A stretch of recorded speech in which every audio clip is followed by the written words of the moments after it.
good morning, good afternoon, good evening, wherever you are in the world. My name's Jade, and this is The Interview.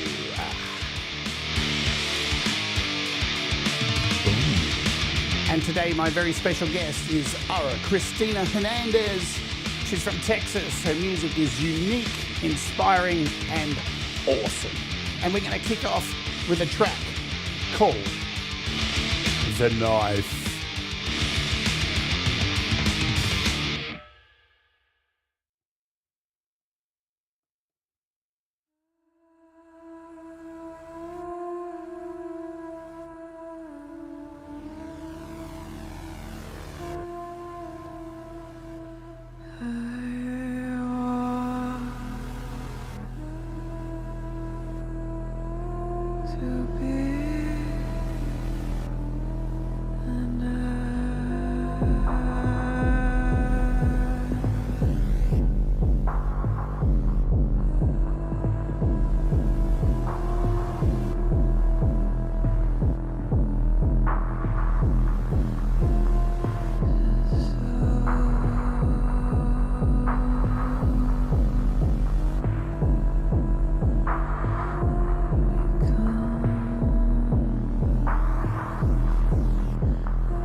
Well, F me drunk, colour me purple, and call me Reginald the Turtle. How intense! Lovely stuff. Welcome to the show, folks. That was Knife by our special guest today, Ara Cristina Hernandez, all the way from Texas. And be prepared because it's going to get a little bit artistic today. Let's just get down to it. So I found this artist just by YouTube suggesting her. I love it when I get suggested something interesting, something that's actually my taste instead of endless political shit. I hope I'm coming through okay today too, because we have a new microphone attached here to my headphones. So hopefully everything's coming through. Give us a 5x5 if we're all cool out there. We should have no more problems with Bluetooth microphones or all that stuff. Anyway, so yeah, I was trolling YouTube as I normally do, hitting the homepage, and up popped a video, which we'll talk about shortly. So let's bring her on. She's all the way from Texas. She's coming on the show. I'm super stoked. Let's give her a round of applause. It's Ara Cristina Hernandez. Where's the applause? These ones. Yeah! Welcome.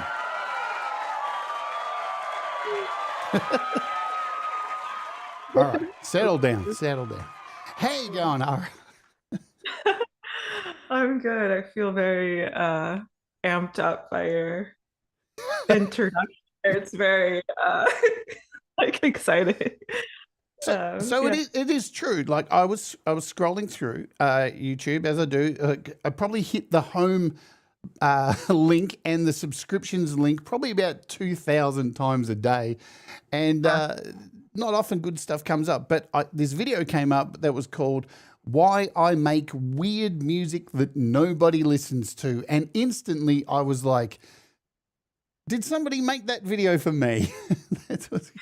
So, why do you think people don't want to listen to your weird music?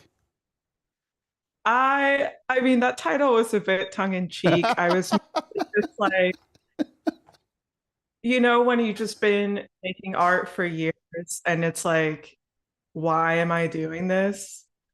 Like, because it's art, pursuing an artistic dream is kind of like, especially now that I'm like in my late 20s, it's kind of like you feel like, am I the fool? And when I made that video, I was just kind of like, I wanted to go back to like, because it was mostly about how I started. I kind of just wanted to remember why I've been going at it for years. And so the title was a bit tongue in cheek, but I think it was very poetic that like that's what resonated with people. Because I also was like, if I was on YouTube, I think I would click on that too, So that's it's kind of like clickbait, but Absolutely. really. I was going to say, Yeah. yeah, it kind of wasn't just about that, but hey, it got me clicking and got me interested and it got me listening to your music. So it works. That kind of thing works. Have you Yeah. struggled with trying to promote yourself throughout the years because of the music that you make? That sounds loaded, but yeah. Yeah, I think, when you're making original music of any kind, it's kind of hard to get people to just care about your music. And but I didn't really feel comfortable like sharing my personality online. Like I didn't want to like make videos or TikToks or post on Mm. Instagram. So it's like, well, if nobody knows you exist, how are they going to listen to your music? So I've played some shows, but I'm very like withdrawn. So it wasn't like I was getting a few listeners and like fans, but it was mostly just me and like my close friends that were also doing art, kind of like encouraging each other. So I think I very recently was like, I'm gonna make videos of myself just sharing like my thoughts and feelings and see how that goes. And I think once I got personal in that way, people like there was like just this kind of like snowball effect with that video where it was just like I just opened up slightly and I don't know, I think that helped people to reach me or for me to reach them. So I don't know if that answered the question, but I think it was more about me like not knowing how to like show up, I guess. Like, you know what I mean? Yeah, I totally get it. And look, it's so hard to Yeah. give everything of yourself, because you have to have pockets of yourself that you store on the shelf, and nobody's allowed to get into those things. So how much do Right. you give? How much don't you give? What is the balance? And it's going to change too as people demand more. Yeah. Yeah.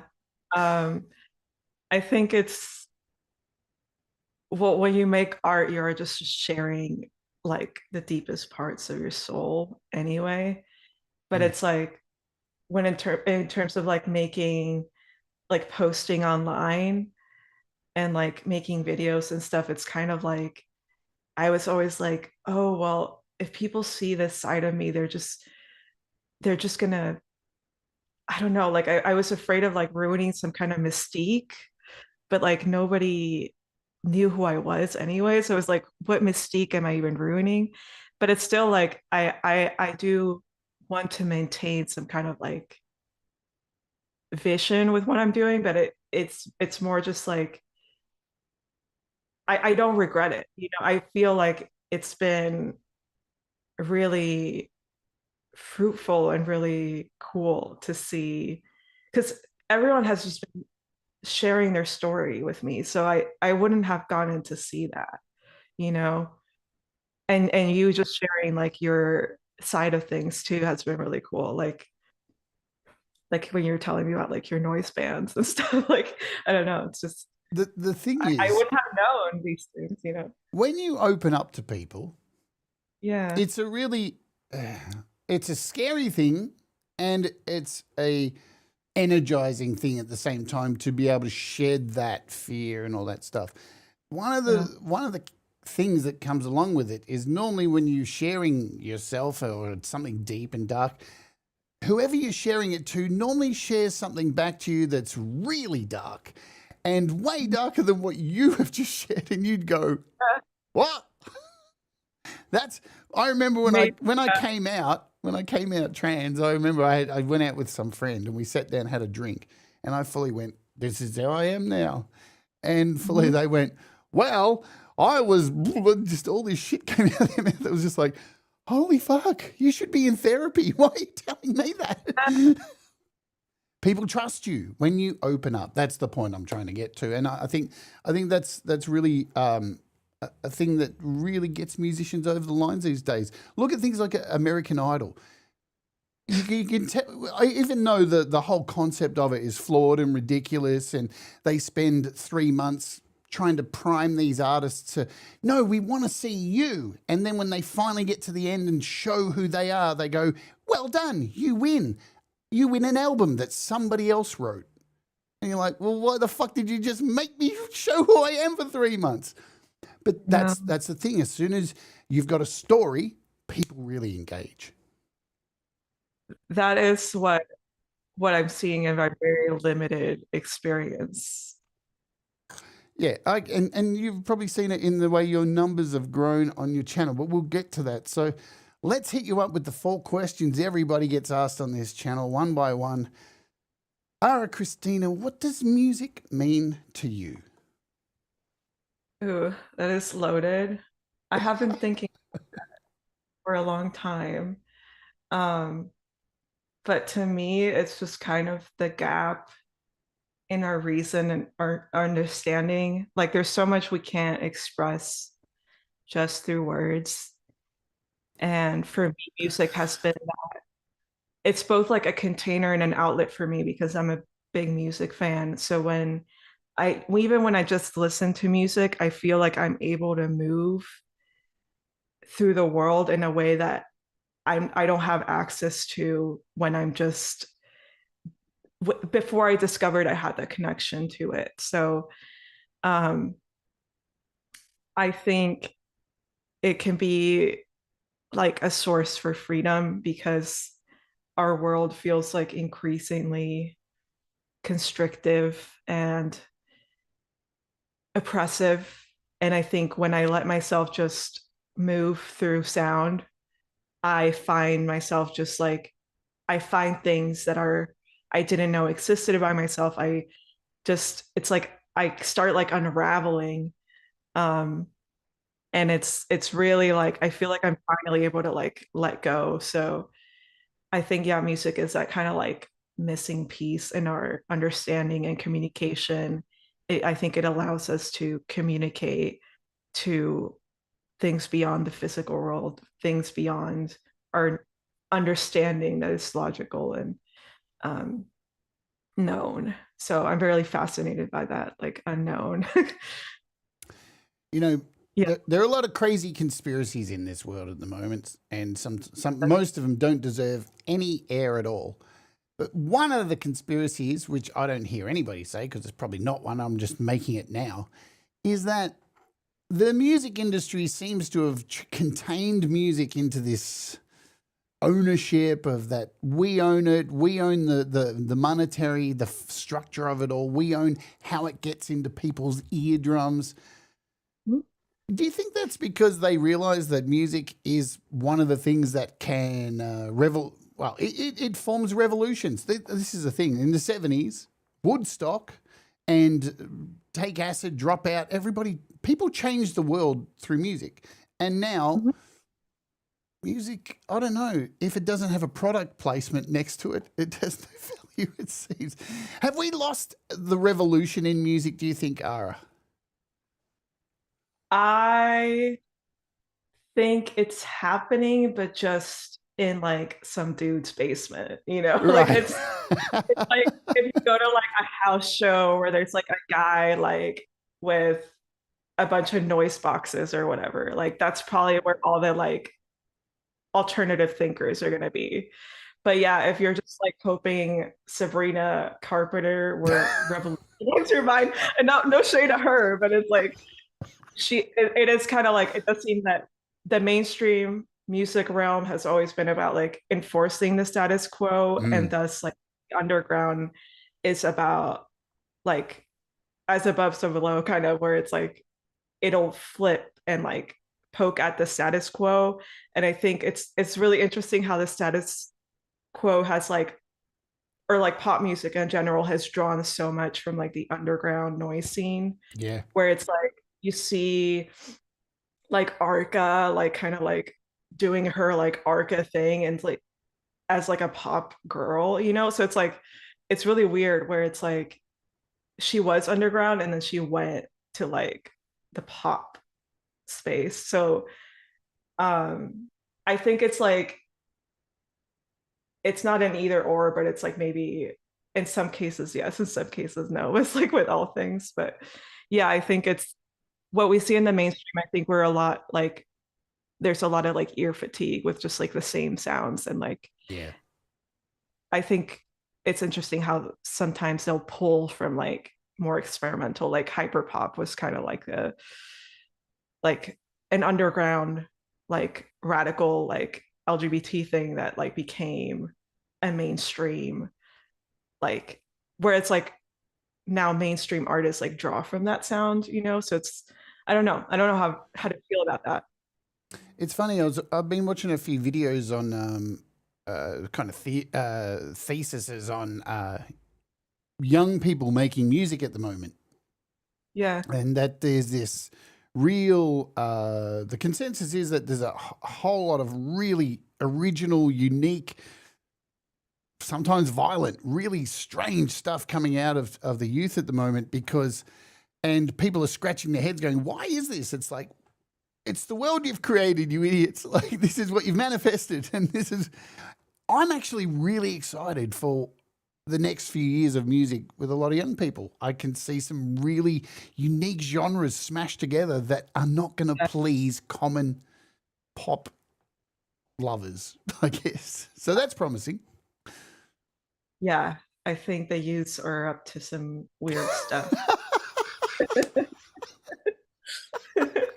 That's quote of the day. The youth are up to some weird stuff, folks. Speaking of Yeah. youth, do you remember the music that was played in your household as a child? by your parents or grandparents or whoever it was that you were with? And who were some of those artists? And do they still haunt you, or has that music helped you to what you make now?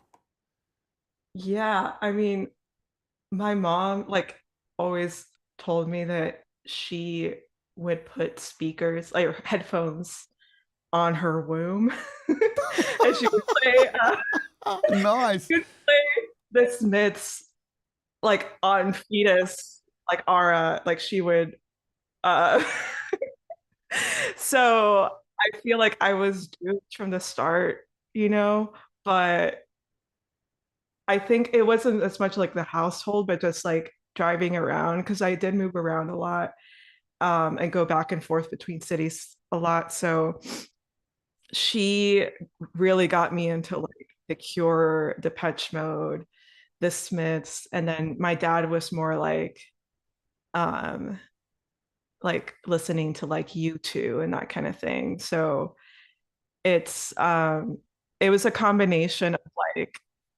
goth and like whatever the Smiths are, I guess Britpop. And like the Smiths are huge in Mexico. I don't know why. Like it's like they love Morrissey there. Wow. Um yeah, they really do. And yeah, just like the more dad rock like U2 type of stuff. So yeah, that really informed my taste, I think. Do you remember the first album that you purchased with your own pocket money, and one that was possibly given to you by a family member or a friend? Because most of those ones, I remember when I got given my first one, I was like, really? You think I like this? You obviously don't know me. I so my first CD was Shakira. So Oh, like wow. The tiny titty yeah, one? I think it was like ¿Dónde están los ladrones or something like it's like her first album like her second album Right. where um Eyes Like Yours is in it, Ojos Negros. Yep. So that was like I think my first CD and then like I think when I started buying CDs it was like the 2000s so it was like I was kind of like listening to like Hilary Duff and like that kind of thing like it was like Wow. pop What a music. departure. Yeah, so and then like I went back into like my mom's like CDs when I was like 14 or 15 or 13 and that's when I like got back into the Smiths and the Cure and that's where I started my Radiohead journey. So which I don't know if I want to get into just yet They're because such it's a deep rabbit hole for me. they're such a good band. Like, you can't deny, you know, you hear a Radiohead song and just go, class. It's just all class. Yeah. Yeah, I'm a big fan. So I mean, it's weird, you know. There was a show last night. Pete Johns had a show on swearing on his channel, and they were talking about swearing in music. And Creep obviously got brought up because, you know, does Yeah. he need to say "fuck" in it, or does he Yeah. not? But most people, when they hear it comes to that point, sing the one with the "fuck" in it Yeah. because it just it just drives it home. I'm an Aussie. Like, I can't help swearing. It's like in our DNA. When you're Yeah. born here in Australia, they just pour beer into your throat and just make you say fuck over and over. That's what Yeah. happens. Uh, I think it's like swearing can be kind of like poetic if like the right person does it. You're kind of like, ooh, like that really hit, you know? So I think it can be kind of like the spice of life. Yeah, absolutely. I don't think I've sweared yet on this show. Well, it won't take long when you're around me, or it's part of our culture. Yeah. It's just wrong. Um, so CD, so you missed out on vinyl. Well, yeah, because I mean, I was born in 1995, Yeah. so it was like that's well after like vinyl. Like I don't know, I think in the 90s like vinyl kind of died out a little bit. And then like I was there for the resurgence in like 2012 and that's when I started collecting my own vinyl. So like it was like after like later in life when I was a teenager basically. Yeah, vinyl's definitely making a Yeah. comeback. I don't know if it's making the comeback they want it to, the impact they want it to have, but like I think it's great. I think the more places people can get music's good. I don't know about cassettes, but I think they're having a resurgence they are. too. Yeah, they Yeah, are. But definitely in the underground because it's like I feel like a lot of people vinyl is so inaccessible to make yeah, and there's such long waiting times. So I think for a lot of like smaller artists, like making tapes is like the way to go, you know, for it's physical. it's definitely very old school. Like me growing up as a metalhead, Yeah. one of the first places I got music from, because you know back in when I was young, like I'm over 50 now, you couldn't get metal in Australia. It was really hard to get. So we tape traded with some guys named Dave Destruction, some big fat guy out in Sunshine. He had this sheets of paper and you'd just like pick what you wanted and he'd make a mixtape and that was how you got your music. God, I sound old. That sucks. Um, where was I up to? Do you remember your first gig performing live? Yeah. Tell us the story. Was it crazy? Did you get ripped off? What happened? Um, it was like I didn't play music till later in life. So my first gig, I was like maybe like 21, and I played like this festival called NMAS in Austin, Texas.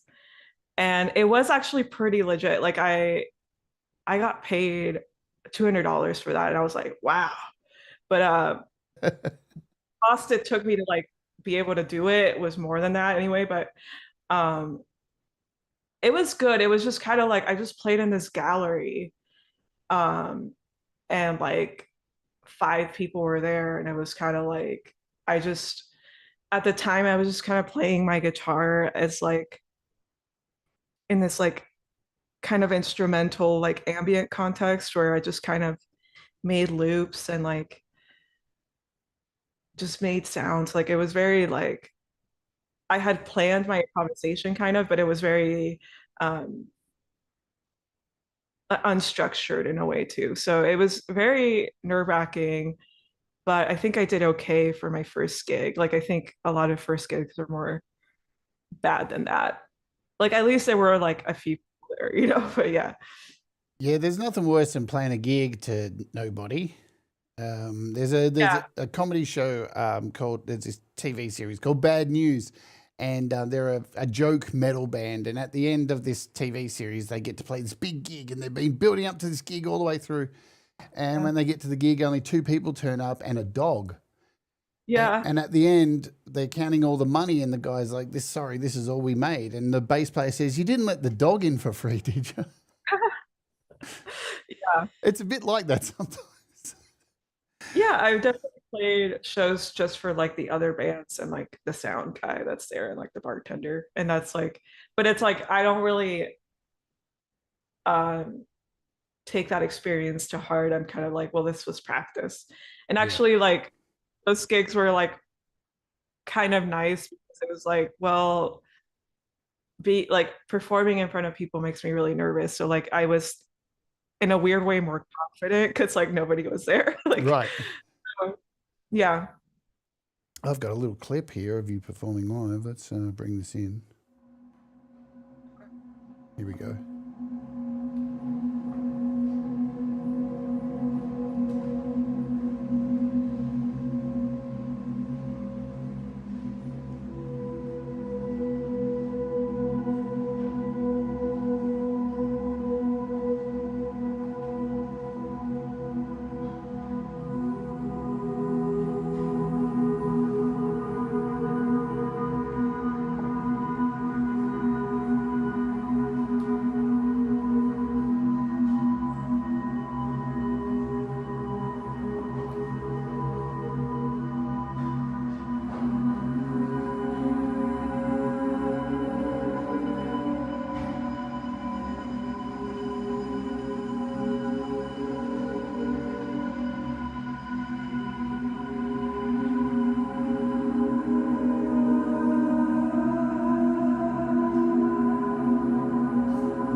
Now, there's a reason I played that little clip there, and it is because I've done, when I saw these live clips of you playing, I was like, oh my God, I've done so many of those shows as a solo artist with a table, with a whole bunch of gear there and microphones at art galleries and stuff. And I love those gigs the most, Yeah. more than anything else. Like, I've played gigs in front of 70,000 people on a stage, but that is still like, there's nothing like getting to an art exhibition and setting up your table and doing this and being a part of the gallery and this. I can't explain it, folks. If you haven't done it out there, if you've not tried to get involved in something like that, you really should do it. How did you get involved in?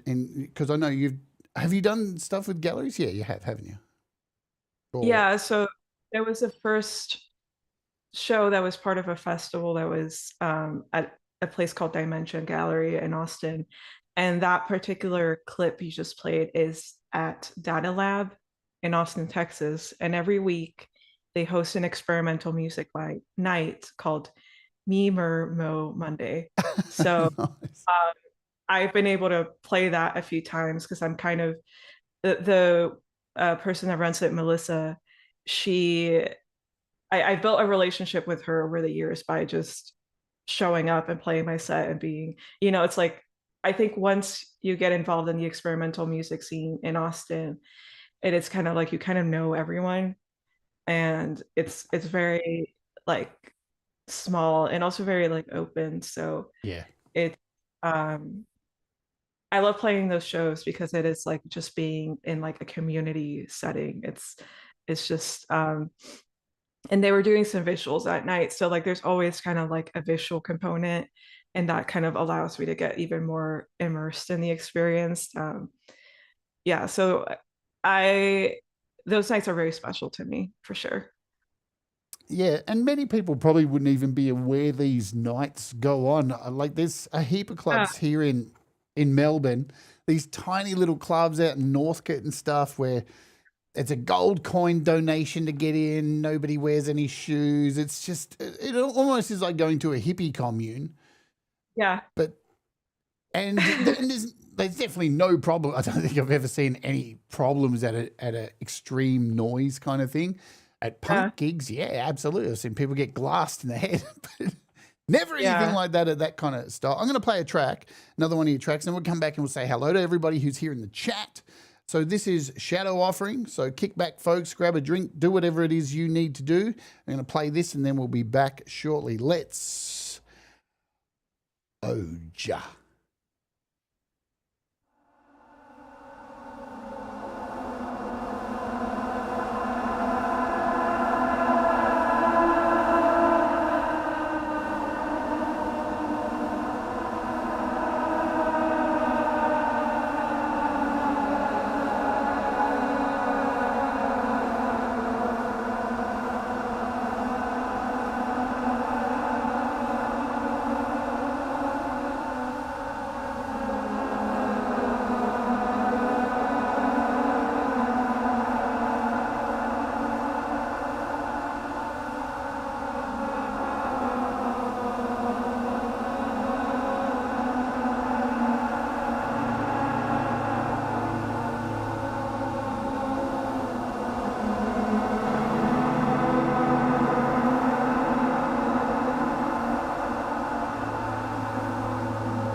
Wow. Dark, brooding. Yeah. Eraserhead. David Lynch is a I know. legend. I love Poster. I love Lynch. So obviously you're into Lynch, and that would fit so well in a David Lynch film easily. I know. It's interesting, you know, this style of music that we partake in to make it extreme, not extreme, doesn't always have to be extreme, but soundscapes and moods and textures and layers and all this kind of stuff, it doesn't appeal to everybody, strangely enough. But even more strangely enough is that it does appeal to people because most of the films people watch, that's the music you're listening to these days. That is the backing track. There has been a shift in movies over the last 30 years away from melodic themes and stuff like back from the 60s and 70s and 50s. It was all melody to more textures and soundscapes to create moods. Have you looked into film scoring and that kind of stuff? Yeah, well, I've always wanted to score films, and I did have a student, well, he was a student at the time, reach out to me, Ronan McKenzie. He's from the UK, and he just wanted to use my sounds for his film. So I would love to score more films and stuff. I need to keep putting myself out there, I guess. It's kind of like, I think you need someone to reach out to you or something. I don't know. Yeah. It's interesting. I hope in the future, I don't know if this is part of your plan, that part of your journey on YouTube is the journey on how to do that, because we have a friend here, I've interviewed Jamie Mallender, and he's a session musician, and over the last 6 months, he's taken on scoring video games with chiptune stuff. And, you know, his whole journey has been, how hard is it to get into this niche group? And within 6 months, the guy's already got a music in a game on Steam. So the point I'm trying to make is, if you want it, it's there. Yeah. Just how do you do it? And you already have a start, as you said, because if I can come over here, are these the two films here? Yeah. So Infinity is the one that, he has to use my work in. And then the other one was where I reached out to him to help me with a music video, basically. But yeah, it was a very fruitful experience. He's very talented, and he's definitely, we talked about like our favorite filmmakers, and we had a lot of like the same like ideas, you know, so I would definitely want to work with someone that's like kind of has similar like vibes to me, you know. But yeah, that was a very like spontaneous, like, I think he like messaged me on SoundCloud basically, and now wow. like Wow. yeah, SoundCloud is like kind of dead, but I still post on there, you know. It's like, yeah. I was going to say, you got a message from somebody that wasn't a bot? Wow. Yeah, he was real. It's real. I love that. I love it. Let's say hello to folks who are here in the chat. Thank you all for being here today. We got FPC, the Fat Panda Cat. We got the Mix Club. We got DJ Big Red, Jamie Lynn. Hi, Jamie. Hugh Caldwell, who's having a birthday week. Happy birthday forever. Ali Gratilla, Thomas Christ. Who else is in the house? If I haven't called your name, write me something so I can find you. I saw Jenny Jolivet here. City of Dawn. Who else do I see in my magic mirror today as I scroll up? I can't really see anyone else. I may have missed. If I've missed you, just write something and I'll give you a shout out and all that stuff. Where was I up to with my little sections here? I'm lost. So I love this. So when you go to your website, the first thing that pops up on your website is her work is an investigative synthesis of sound and vision, and is interested in extracting truth from touching the unknown.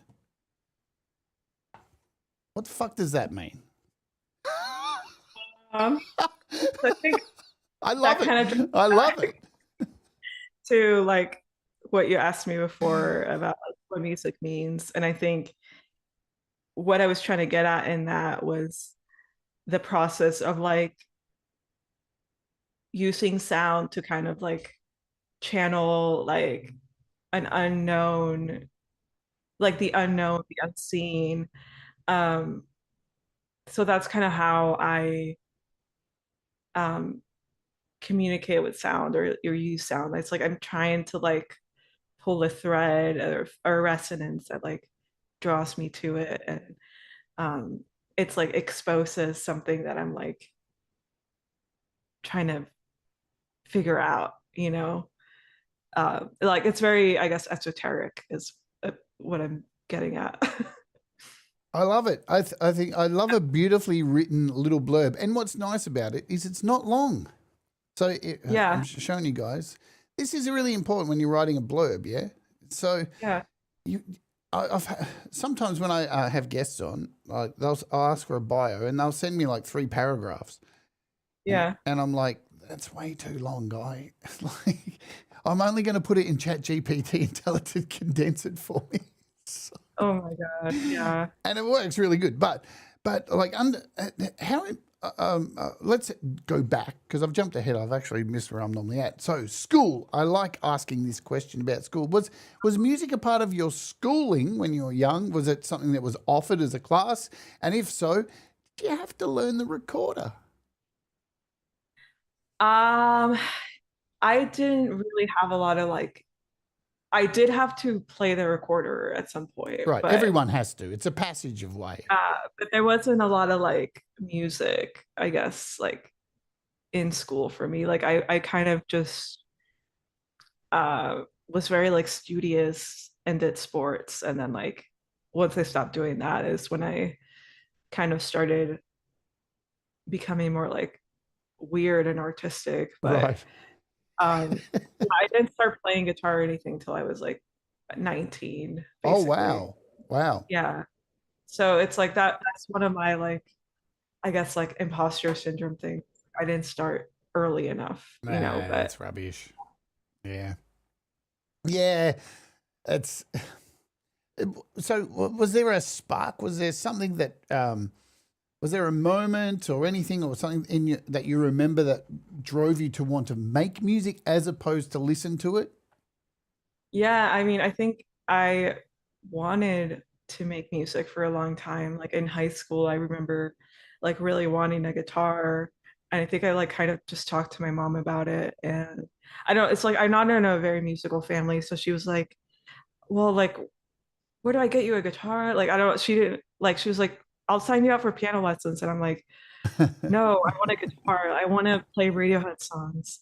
And so I didn't get to that point until I could like buy my own guitar and stuff, like once I lived alone and stuff. So like, um, and I think just also like my partner at the time is also a musician. So seeing him like with his gear and stuff inspired me to try it out because he just kind of had it laying around. So um, he kind of encouraged me to like experiment with like synths and stuff. And that's kind of where all kind of snowballed for me. It's like around that time.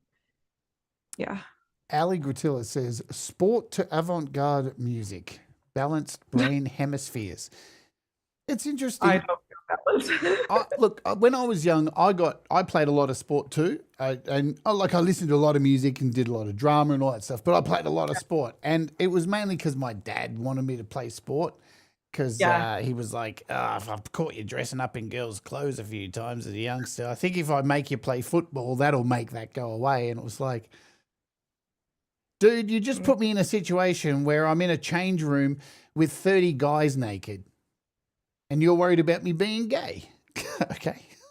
God, yeah. Yeah. But I still like sport. I just don't want to play anymore. Music is far more a creative outlet. Yeah. Where is my brain today? My brain just keeps turning off for some absolutely stupid reason. Jenny made a point here. The recorder clearly spawned all of these musicians. maybe that is the conspiracy. If you haven't played the recorder, you're doomed. There's no chance you're ever going to play it. I wish the running joke is I ask everybody about the recorder, and nearly everybody's been forced to play it, and not one person still plays it. So there you go. It turned me off from music. I was like, this is awful. So I think maybe I would have pursued it if it had been like a zither or something. I don't know. It just makes me want to do a whole album with the recorder just to piss people off. I think you can make it sound interesting, but it's definitely a challenging sound to work with. I think with today's tools and apps, and I mean, so much software now is aimed towards me and you for making this kind of atmospheric soundtrack, dark stuff. I mean, back in the day, like I'm going way back, probably before you were born, I used to use 4 tracks. So one of my main bands, Utensils, we make noise. That's our whole thing. It's just complete noise. We did a whole album where we just burnt a house down, and that's the album, the sound of the house burning down. But with that style of music, you will come across people that go, that's not music. Have you heard that saying before as the kind of artist that you are?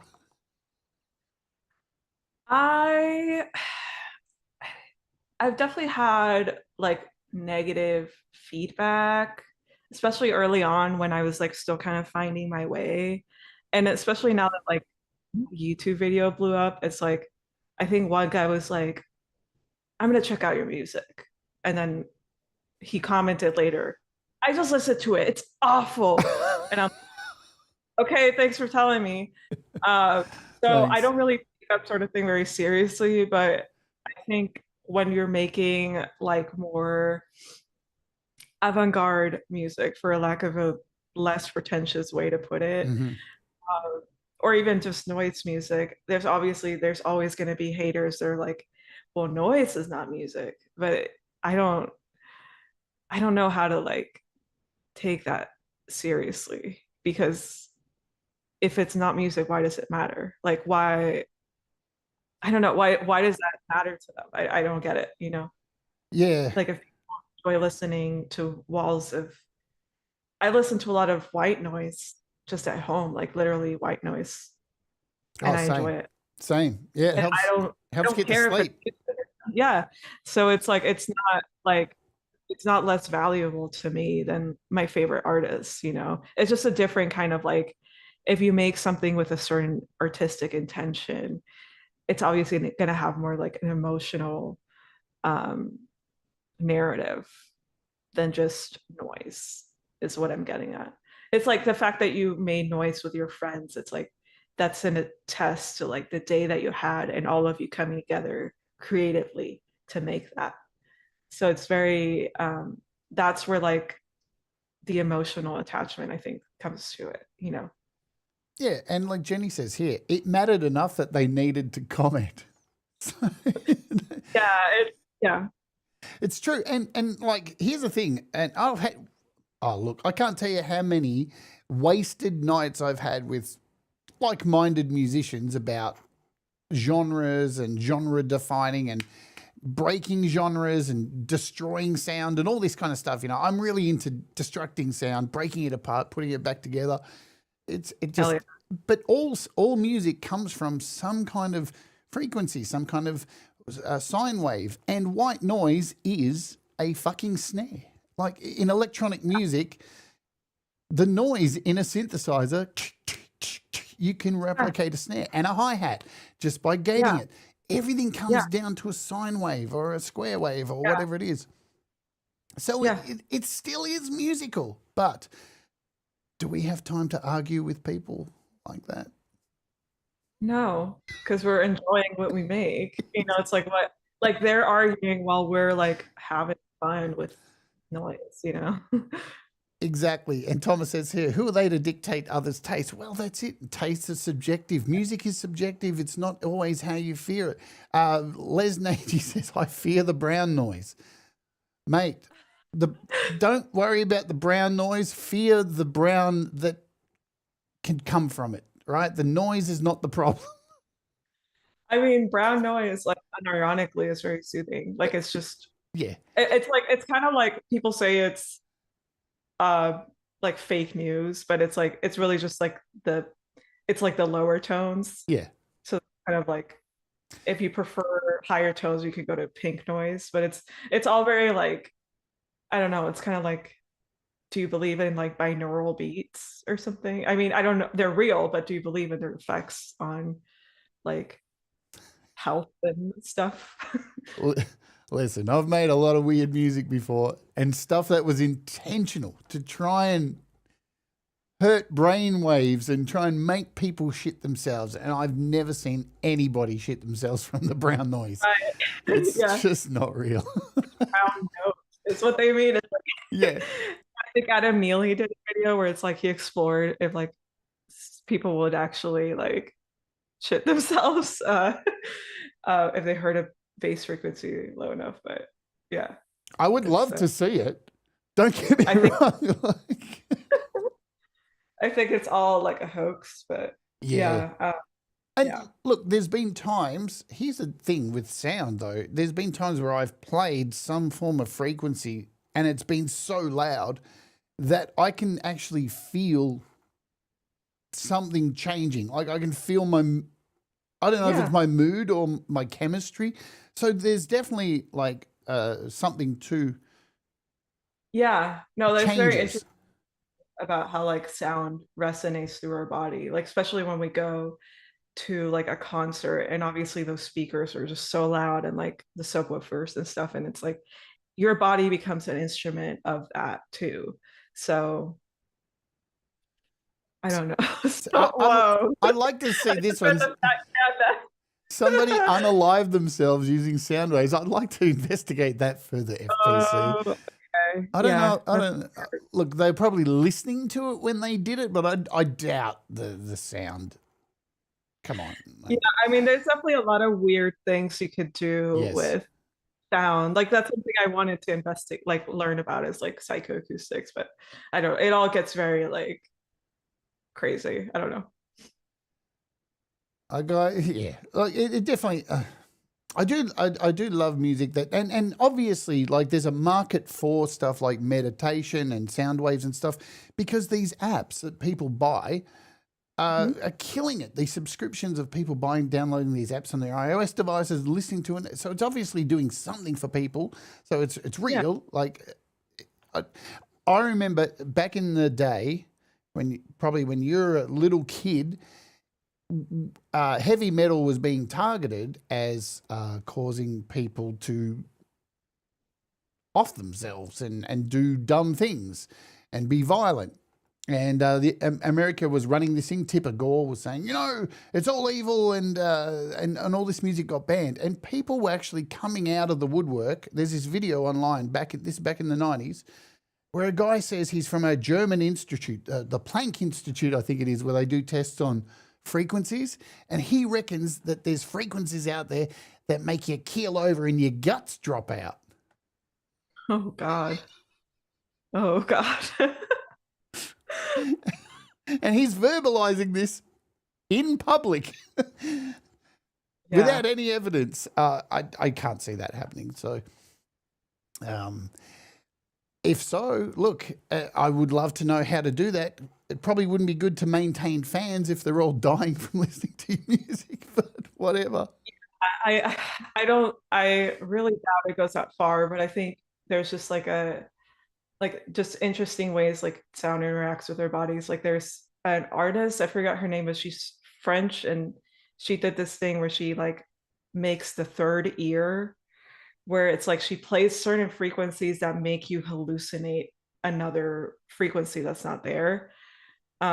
So there's things like that where it's like psychoacoustic phenomena, but I don't really believe that sound can harm you beyond like if we're talking about like sonic weapons or like there's also like Ben Jordan did like the speech blocker thing, but I don't know. Yeah. It's kind of like things like that, but I don't think it can like split you apart and stuff. I don't know. So you're obviously a Ben Jordan fan. Oh yeah. Did you see his latest video? No, I need to watch it still. Listen, I'm not saying anything, but I am saying something. He's starting to look a little bit haggard and stuff. And I watched it. Oh, So this one's about acoustics having an effect on you and people messing with you through acoustics. And when I was watching the video, I'm like, he's starting to look like he's not slept very much. And I hope he doesn't have a basement downstairs with a whole lot of papers with string connected to it. I hope he's not going down the rabbit hole too far. I'm getting worried about him. yeah, I mean, I think he works just really hard Yeah. because he's talked about how he only sleeps like 5 hours and takes cold showers, and it's like I don't know, he's doing like a lot of things. So I think he's just like maybe feeling that a bit, but Yeah, I don't know. I am talking in jest. So, but, Yeah, but but yeah, he does great stuff, And I think talking about frequencies is important because a lot of people don't seem to understand EQ. I find, like as a yeah, teacher, EQ and compression are still things that people struggle with, and they don't understand how to EQ in a mix and have this part EQ to a certain place where this stuff's super important. And I think listening to this kind of music or avant-garde noise that will help your general pop artist maybe understand a little bit more about the music that they make. That's just my theory, yeah. and I I could be mean, wrong. what you said earlier about how like just noise turns into a snare or a hi-hat is it's I think it is very like instrumental in sound design. So um yeah, I think totally just I mean noise is just all frequencies at once, right? So uh I think it's very cool. Absolutely. Let's play a track. I'm going to play this track called Asleep. So let's bang this through and we'll come back and continue our conversation. Let's Oge. Let's do it. I'm not even set up. What's on Asleep? Let's do this. All right. You ready, folks? Let's have a listen to this. Boom.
Wow. When that bass came in, I had to go to the toilet. I thought, is this the brown noise? Yeah, that phase is really intense. It was really nice, very low. And it's you know, it's weird when you meet another avant-garde or noise artist. You kind of there is like a I know there's a connect. We are the oddballs. We're the weirdos of the music scene. Like I can't think of that Japanese artist, something Nurse. I can't think it was. Nurse Wound. Yeah, just. Yeah.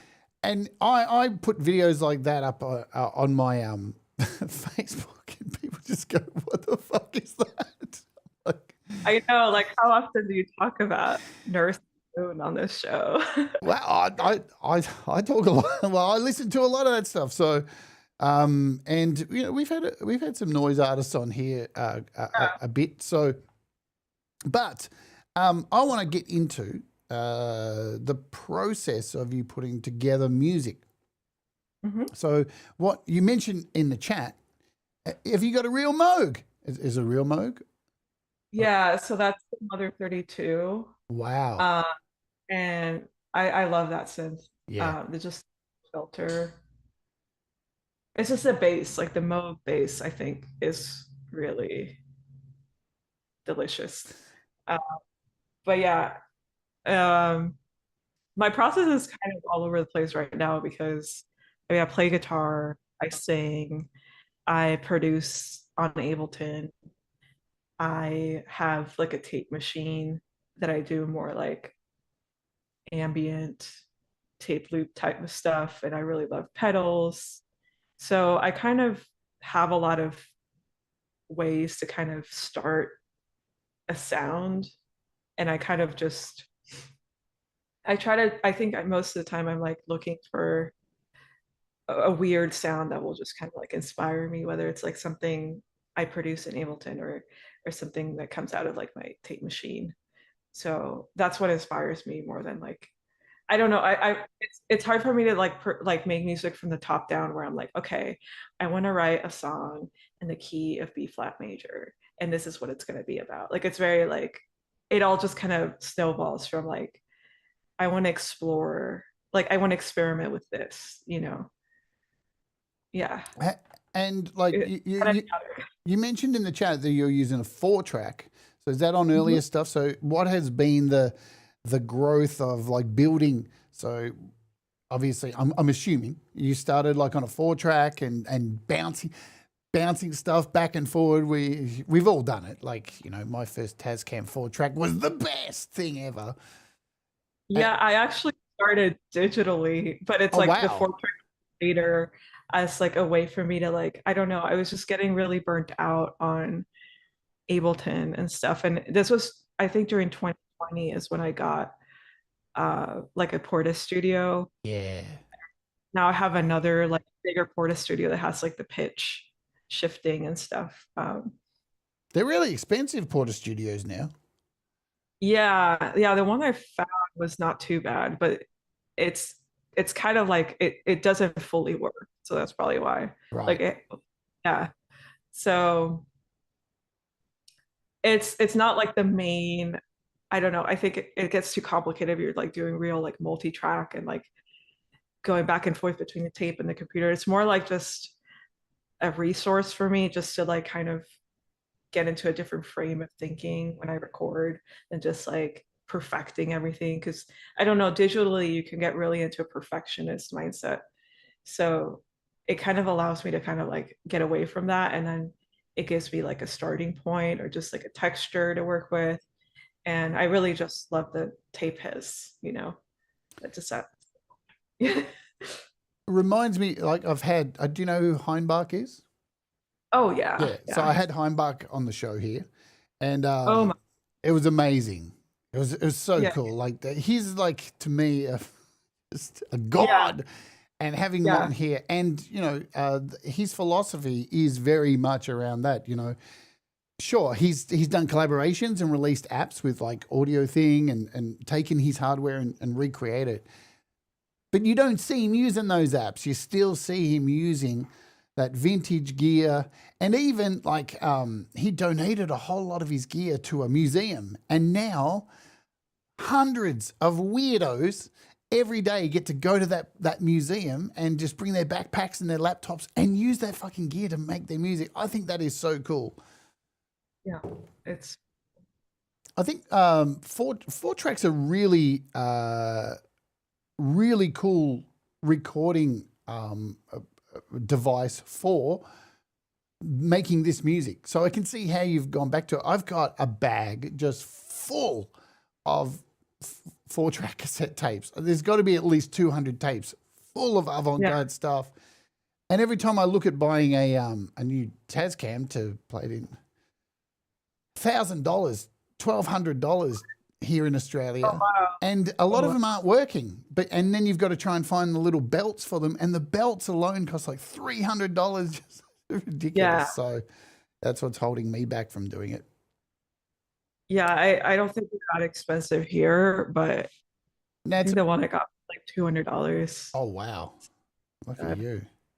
But yeah, it's I didn't know they got that expensive. Jeez. I think it's the Australian dollar too, because our dollar's worth like 60 cents to your dollar, so everything's expensive here.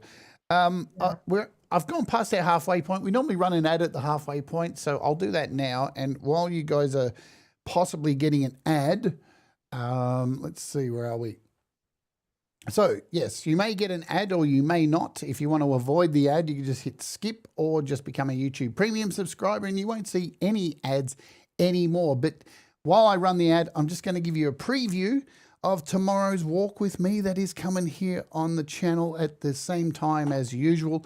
So let's do that. I hit the run the ad, and the ad has been run. And we'll just play this clip. We'll play a minute of it just to wet your lips for tomorrow, and then we'll be back to continue on the rest of this interview. Let's oge, baby.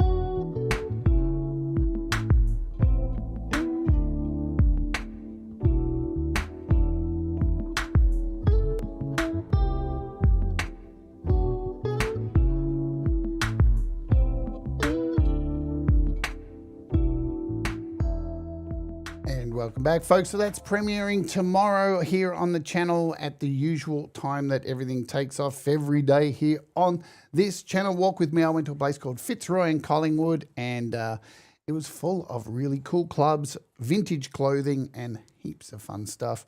Heaps of birds. I got to take heaps of videos of birds. Hi, Robbie Stingle in the chat. And if there's anyone else I've missed, like the Falcrow, Deep Gravity, who else has come in that I may have missed out and calling out? I think I got Denise in there earlier, but thank you guys for hanging out. Where are we up to? I want to talk about your website because I love it. I love it.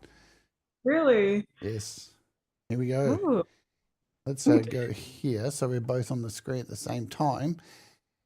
Did you find the secret thing? What's that? Did you find the secret in the website? Of course I did. Oh! Up here? Yes. Of course I did. I'm at home. Well, it was interesting. When I reached out to you and said, hey, would you like to come on the show? I felt very happy that you thought my show was good. So thank you for that. Because I do like doing this, and I do like, make sure I know who my guest is. But this is your website. So what's really cool about it, you've got your projects, you've got films, live, words, and your contact. So it's easy to find you, all that kind of stuff. You have a newsletter, so all your stuff's all prepared. I love that kind of stuff. Simple, you're not going to get lost. And then I found the eye up the top. Oh my God. And the eye takes me to all this wonderful text. Yeah. With interactive backgrounds.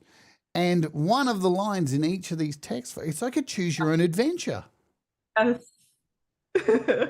I felt like a fucking kid. I was like, I know. Where are we going? So over and over is going to take me here.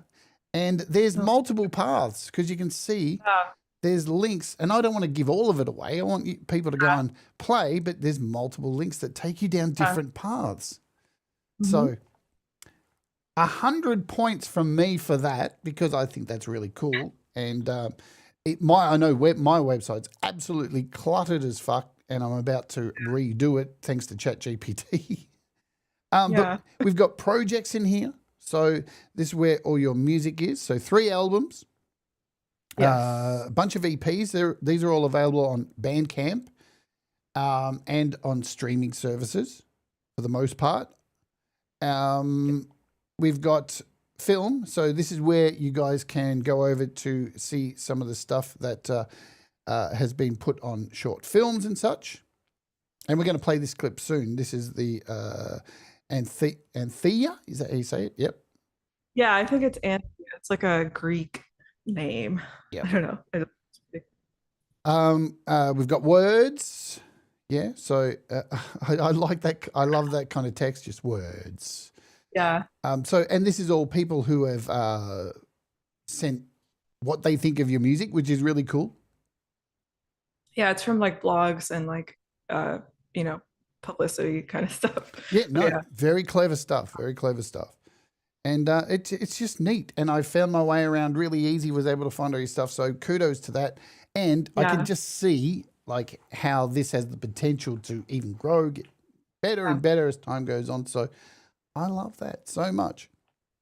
Thank you. Yeah, I decided to make a website, I think 2 years ago, and the process was really overwhelming. But once I did it, I was like, okay, I've got this thing going on, like this website. And then I was able to have a little fun with it with like the secret rabbit hole. And I always wondered if like anyone looked at that. So I'm glad that you did because it did take a lot of time to do, but it was just entirely my own like nerdness, like wanting to like do something like that. So I think all this stuff's super important. I know there's a lot of people out there who don't worry about that stuff, but I think when somebody does, it's better to be prepared for when somebody does come across your music, that there is something there for them to fall down into and keep their, because that's the name of the game these days, it seems. It's not even really about music anymore. It's how long can you keep somebody's eyes attached to you? yeah. Oh God.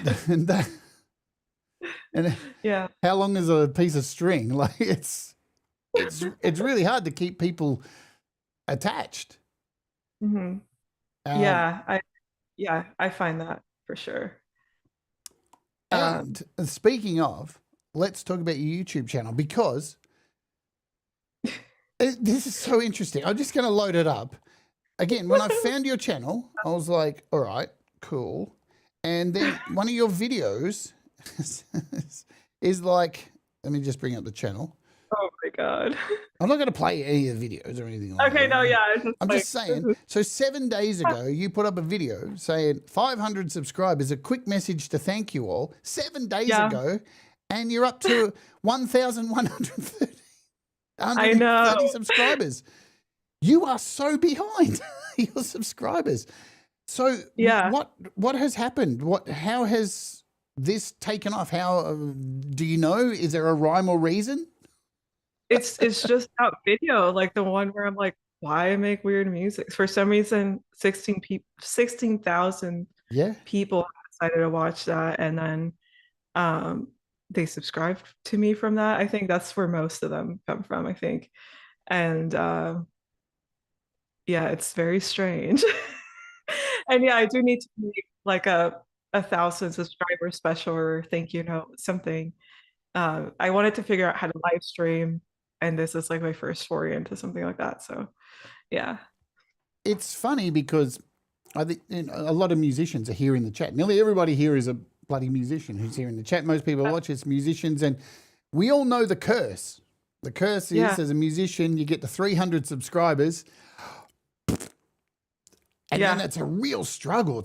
It's really hard. And we have these communities here through my channel, and there's Pete Johns, and there's so many channels throughout this community. Thomas Christ, Frank Terzo, who play people's music. And through these communities that we have, we're actually seeing musicians up to, 600 subs, 700 subs, 1,000 subs. And it's all because we're all lifting each other up. Yeah. Do you feel like as a YouTuber, that YouTube don't give you this? It's interesting. YouTube always say, hey, what do you think of these new tools we've given you? And it's like, yeah, they're okay. But can you tell me how to be successful? Because you obviously know, but you fucking won't tell anybody. Just with your video just blowing up, like out of the blue, 16K views. Why? I don't know. I know. Like, I think I don't know. It's I odd. think they say, oh, you should post every single week. And I mean, I've never been able to do that. I've had my channel for 5 years and I had like 40 subscribers. So I just posted like 2 times a year or something.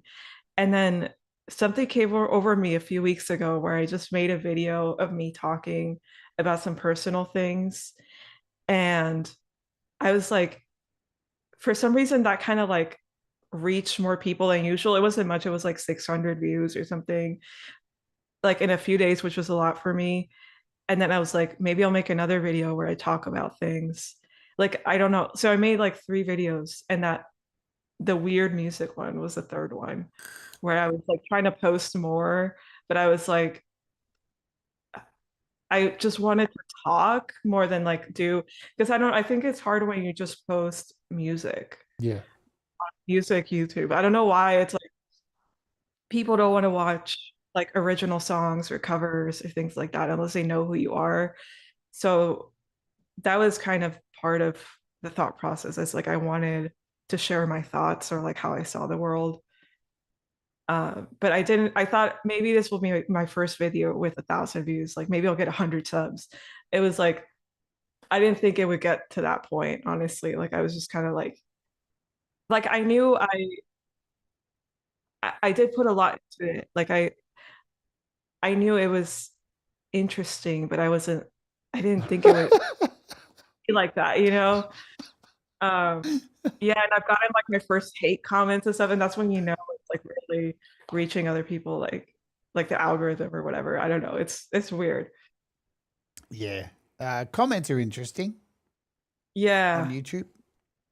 Oh boy. Yeah.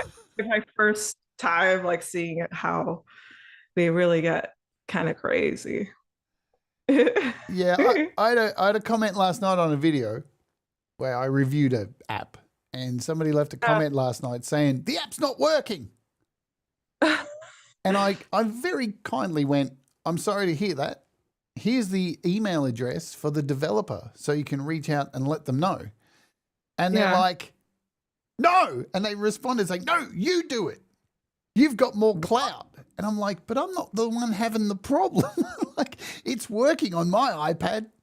So I can't, like, I've given you the email address. No, you do it. I was like, oh my God. And then they eventually wrote back to me and said, I've contacted them 20 minutes ago and they haven't responded. So you fix it. I'm like, dude, give them more than 20 minutes. Oh my God. People have fucking lives. Relax. Yeah. Anyway. Yeah. Comments are very strange. They can people come from strange angles, and it's a thing. I'm going to play a song. I love this track. We'll talk about it when we come back because there's obviously a lot of work that's gone into this in both musically and video. This is the aforementioned Athea. So let's play this. It's really cool. Grab your ankles, folks. I love that saying. Let's play it right now. Boom.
so moody.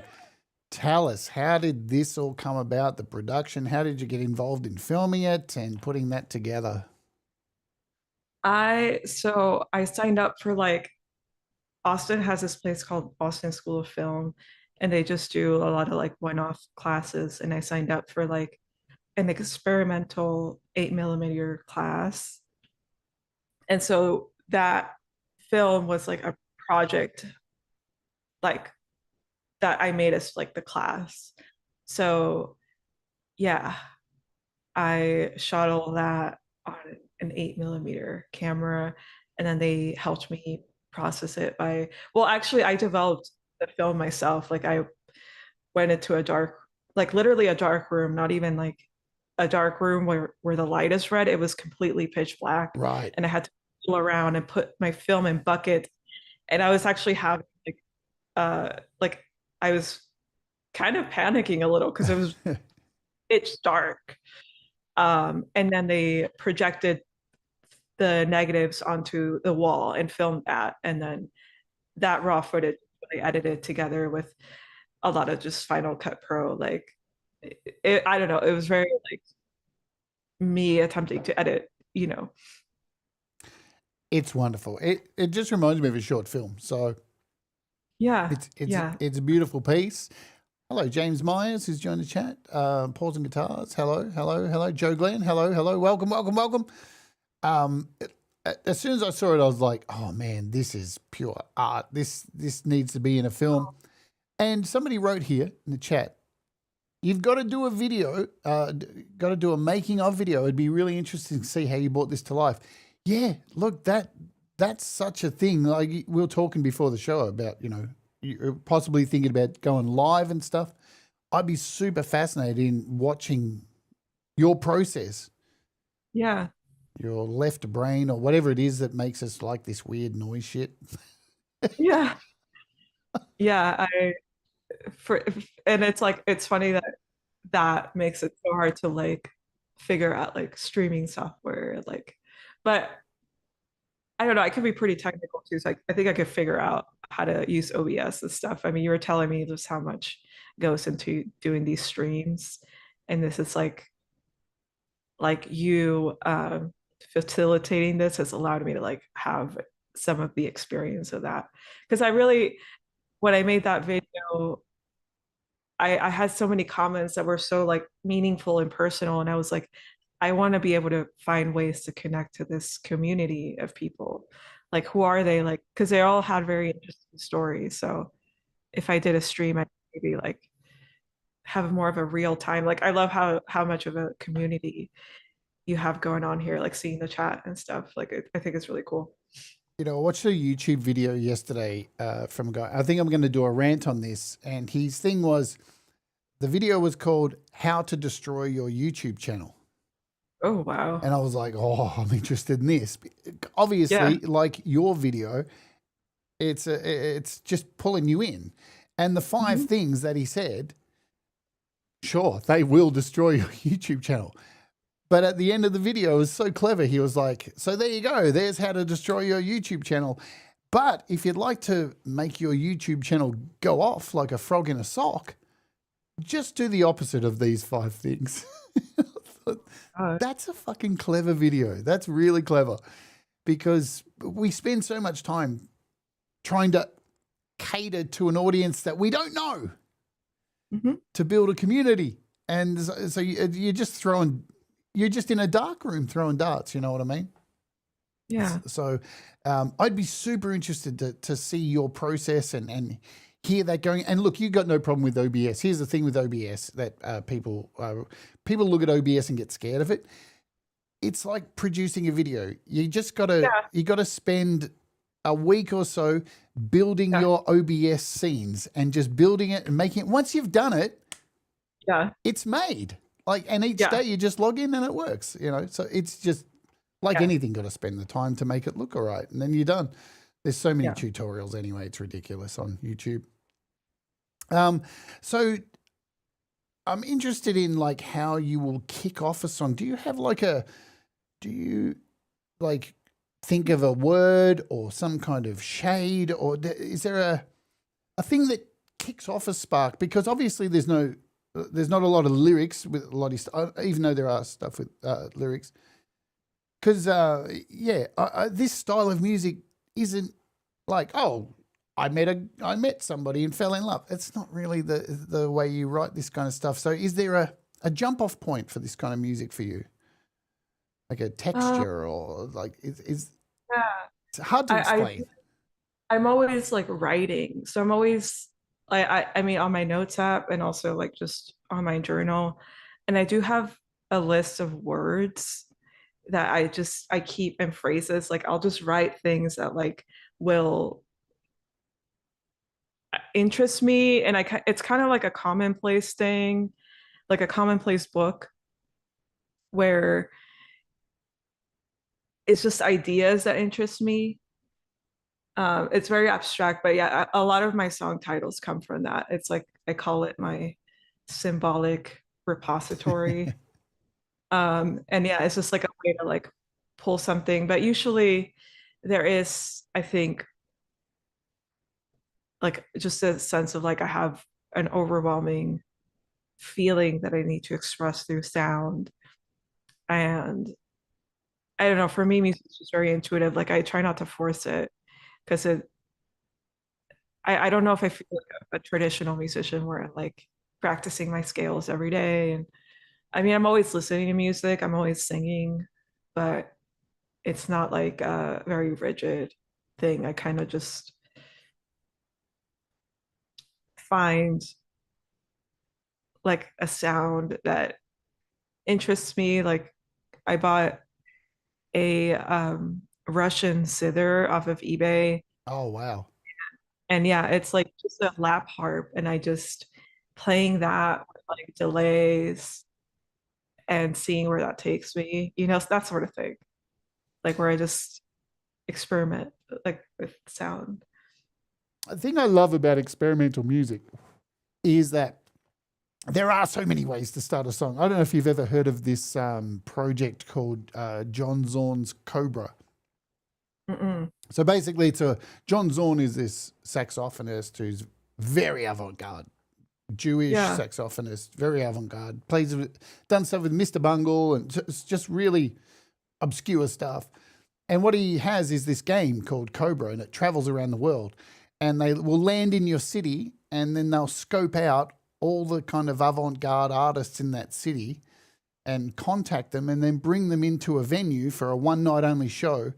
And all those artists have to create tones and noises and soundscapes off the cuff with a conductor at the front writing moods up on the board, and everyone has a different colored wristband. And when the color red is put on the board, all the people with the red wristbands have to create and just start and go. And Oh wow. it's so much fun. I've had the pleasure to be involved in it. It's terrifying, but at the same time, it's like this freeing, you can do whatever you want and get away with it. It's almost like having a free pass to break the law of music.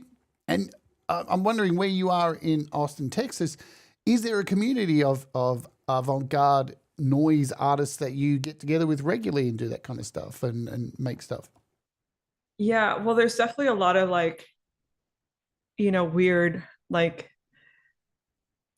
improvisational groups, and I've been invited. Like someone once was like, "Hey, I'm hosting a like free experimental, like everyone just brings a synth and we all get together and just play whatever we feel like." And for some reason I like felt too intimidated to go. So definitely like, and then I got invited to play where it's like a guy did like a visual score and you were supposed to improvise to it on the spot as part of an ensemble.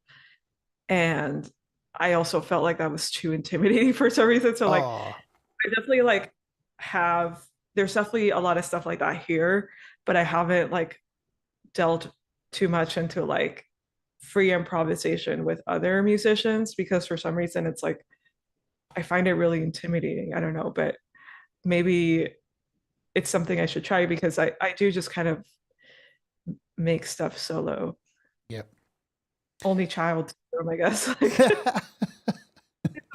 It's a I when I first got involved in doing that stuff, it was like, oh man, what if I fuck up? And Yeah, the thing is, there's no real way to fuck up because it is whatever happens, happens, and it's almost like you're playing for happy mistakes. yeah, And when they come, it's like, oh man, I can't believe. But when they don't, it's kind of like in a way, playing sport. You have a good game, you have a bad game.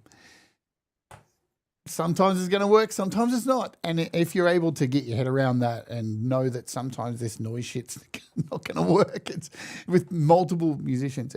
There's that anyway. I'm going to play another song because we're getting close to the end, and then we'll bring this thing home. This is called Shame. Folks, grab your ankles. Let's oj.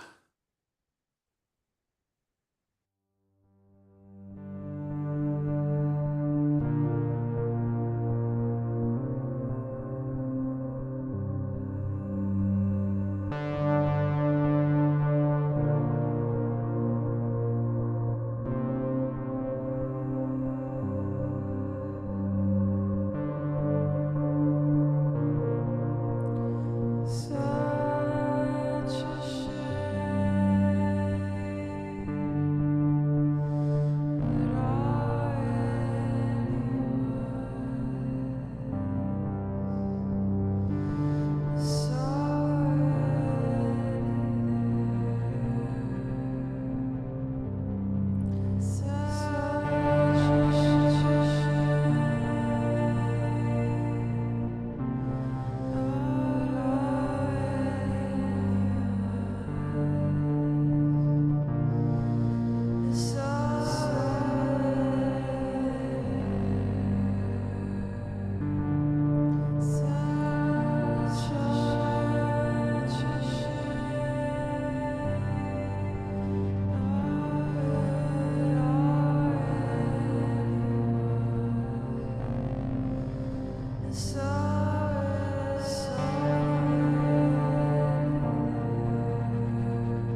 brooding, dark, moving motion.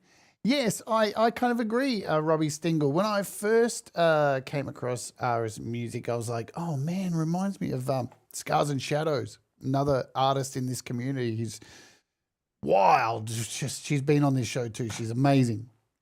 Or even Sunshine Archer. And I can hear, Deep Gravity says it's like Enya and Daft Punk met.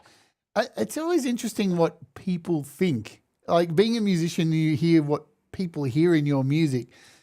And it's always like, really? Some things you hear back and you go, I don't even listen to that. How can I even, but even FPC says it's like late Radiohead, but you can actually listen to this. Obviously, Fat Panda Cat doesn't like Radiohead. Beautiful stuff. Very impactful. I mean, I love weird, like the weirder Radiohead gets, the more I'm like, yes. Yeah. It's like Björk as well too. Like anything, as soon as she gets too normal, it's like, oh man, I'm not interested anymore. And then she'll come out of the blue and make a whole album that you can only get by downloading an app. And it's like, yeah, man, she's a weirdo again. We love it. Yeah.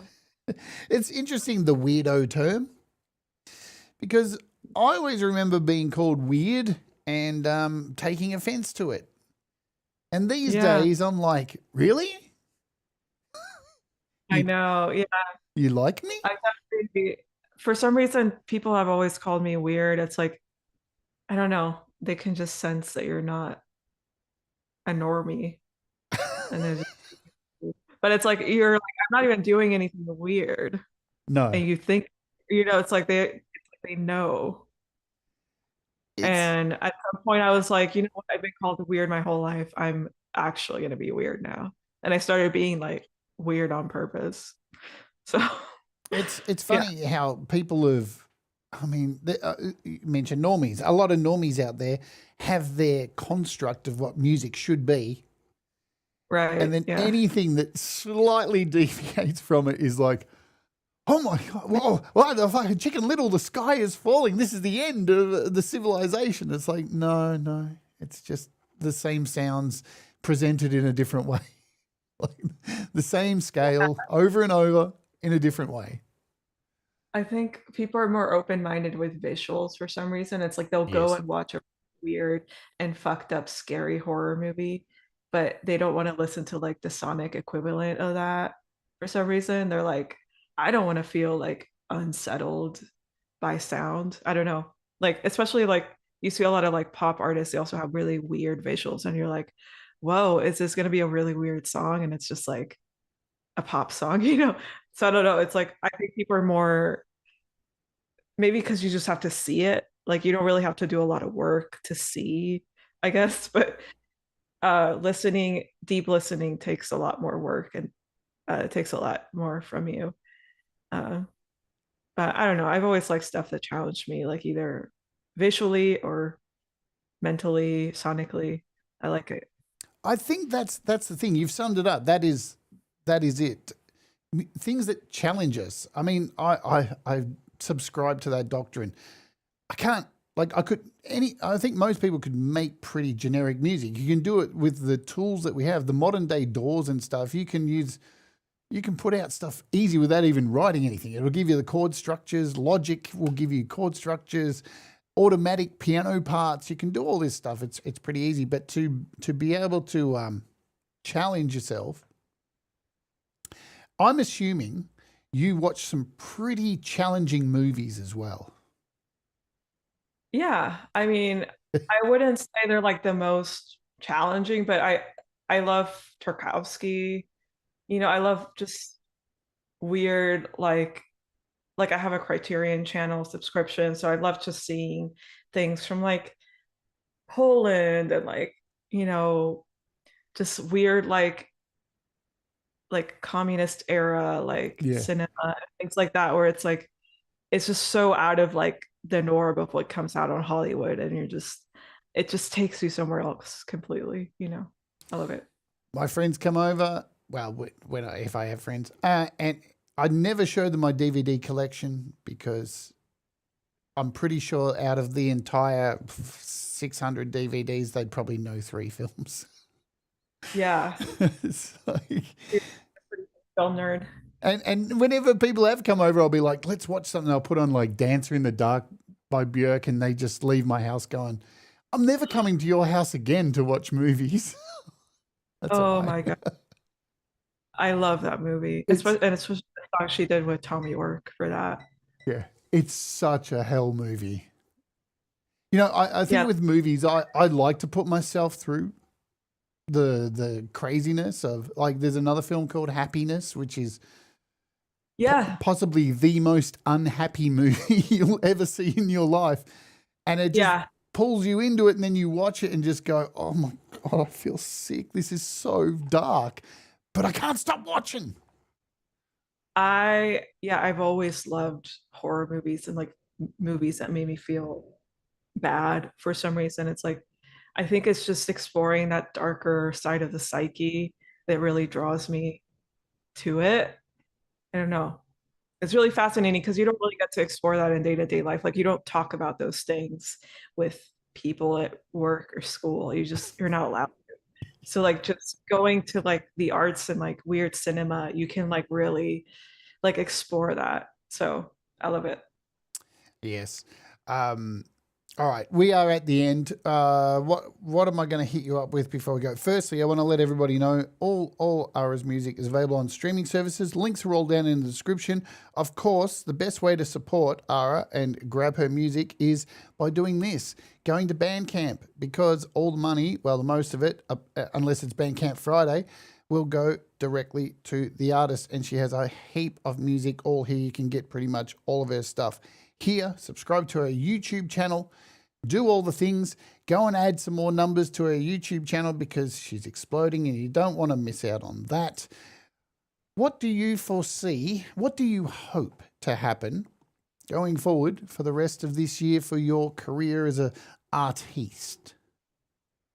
Well, I really want to release my album that I would consider maybe my real debut because I feel like I've put all the sounds that I've been wanting to make into one thing. So it has a combination of everything I've been trying to do. So that's what I'm hoping to start rolling out this year is my album and play more shows and hopefully make more YouTube videos and figure out how all of that works because I'm very new to it. It's like I am really like in the trenches trying to figure it out. So Are you doing yeah. something right? So there you go. That's good. That's a good start.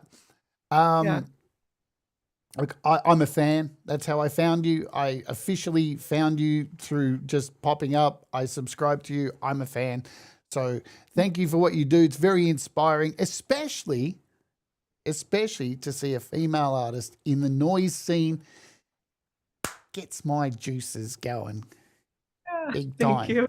So I wish Yeah. you all the best. And so have you started work on this album, or is it ideas at the moment? What's going on with that? What's the process or progress?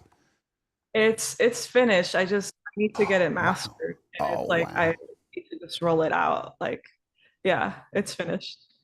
Have you got somebody to master it? I have someone in mind. Yeah, so I need to just reach out to them and like get it going. Yeah.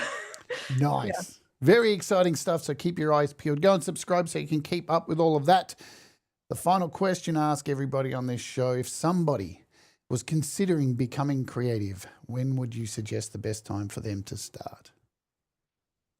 I mean, like ever. It's your question Uh, to answer. right now. Right now. Yay! Yeah, if you're 7 years old and you're like, I've always wanted to play a synth, go grab it. If you're 15 years old and you're like, I don't know if I have any musical talent, do it. I did it at 19, like I was almost 20. So it's a long journey, but I don't think you'll regret it. So right now. Absolutely. It's not a trick question. I see people get scared of that question and go, I'm like, is it have? Yeah, it's just the Nike tick, isn't it? Just do it. Yeah, Just do it. it really We are closing today's show with a track called Primordial Wound. Primordial Wound. Do you want to tell us about this before we play it?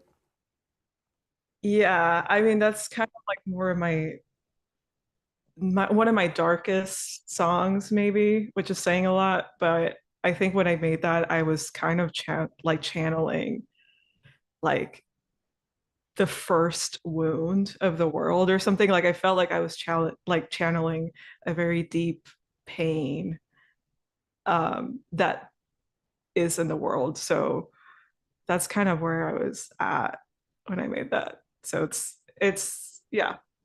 So it was Tuesday. Yeah. Because the world is in pain at the moment, let me tell you that.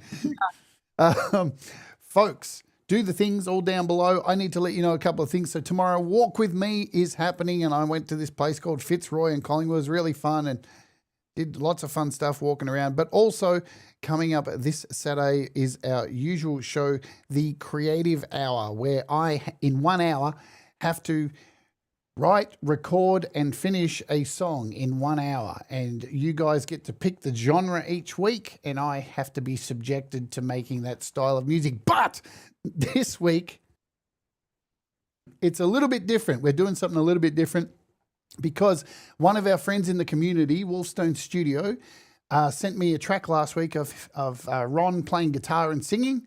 And I thought this week, why don't I take that track, put it into Logic, and in 1 hour, I have to make an entire backing track of drums, bass, and fill the rest of that song, or I'm a loser. So that's happening this week. This is the thumbnail. If you haven't seen it, it's the 1 hour creative challenge, and it happens each and every week on Saturday, US UK time. Boom. Let's get out of here. Let's play this track. Thank you, Ara, so much for coming on the show today and sharing your story with everybody. Anything you'd like to say before we go? Just thank you so much for receiving me in this community. It's been so positive and so wholesome. So, and I appreciate just your interview style. It's been a blast. So thank you so much, guys. Thank you so much for making great music. Folks, we are out of here. Ara, please stay around to the end of the show so I can say goodbye to you offline. This is Primordial Wound. Thank you for being in the chat, my friends. If you're watching on the replay, hello. And do the like, subscribe, all the fancy YouTube things that they say helps your channel and all that stuff. It does, apparently. This is Primordial. Primordial. Why can't I say that word today? Primordial Wound. Hell yeah. I could go lower. All right, let's do it. Boom.